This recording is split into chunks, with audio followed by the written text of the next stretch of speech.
Hey, how's it going? It's Sam Frost here, back with some more digital marketing advice. Now in today's video, I just want to talk through something I'm seeing happening more and more in the sort of wider digital marketing industry, especially with paid digital advertising management, so things like Google Ads management and Facebook Ads management and so on. And that's the issue of white labeling.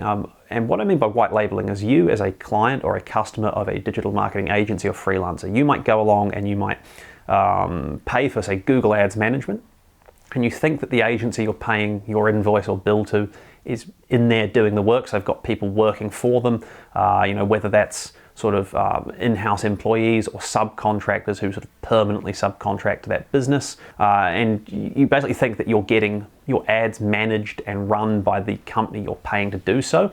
But actually what happens increasingly in my experience is that businesses have popped up that specialize in white labeling, and basically white labeling can be very effective. So white labeling is where the agency or the freelancer or whoever you're paying your money to for Google Ads management or other digital marketing activity actually then in turn pays another agency or another freelancer to do the work and fulfill it on their behalf. It's a little bit like subcontracting in the construction industry, where that's of course very normal practice.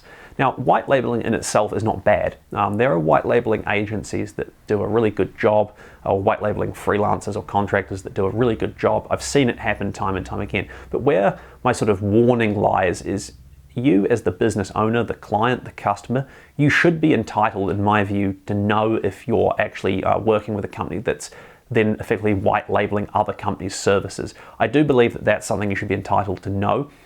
Even if it's just within the proposal that your digital marketing agency's put together. They've said, yeah, look, we reserve the right to subcontract services out to other providers, and you're happy with that, that's fine. As long as there's transparency around it, that's cool.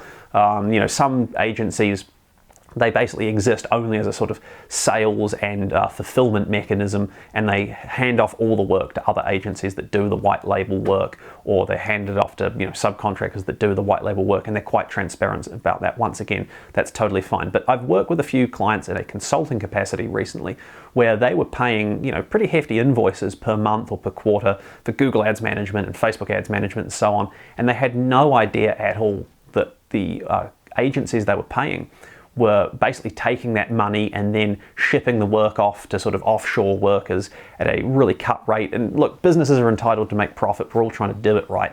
But it was pretty disheartening and frustrating for these clients I've been working with when they discovered that they were paying sort of premium agency fees, and then what they were actually getting was work that was done at a real cut rate that they could have gone out and secured themselves for vastly less money. Now, the crazy thing being that they weren't necessarily dissatisfied with the performance of the work, although in all of these cases we found better ways to actually manage the digital marketing resourcing for these businesses.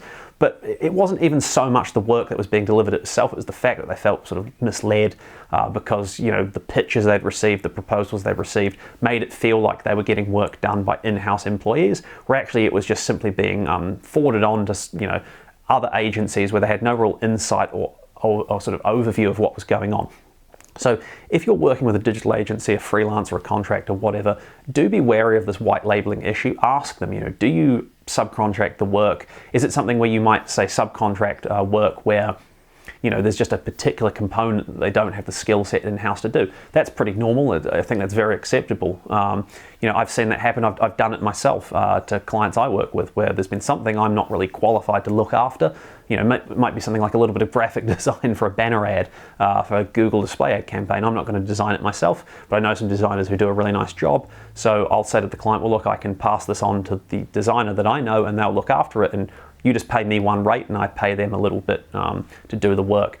That's totally fine because the client knows what they're getting. But if you don't know what you're getting and you think you're getting in-house management or sort of permanent contractor management through this agency, and then it transpires that they've actually been white labeling, and oftentimes the white labeling agencies are really volume focused. They've got a lot of sort of rotation in their staff.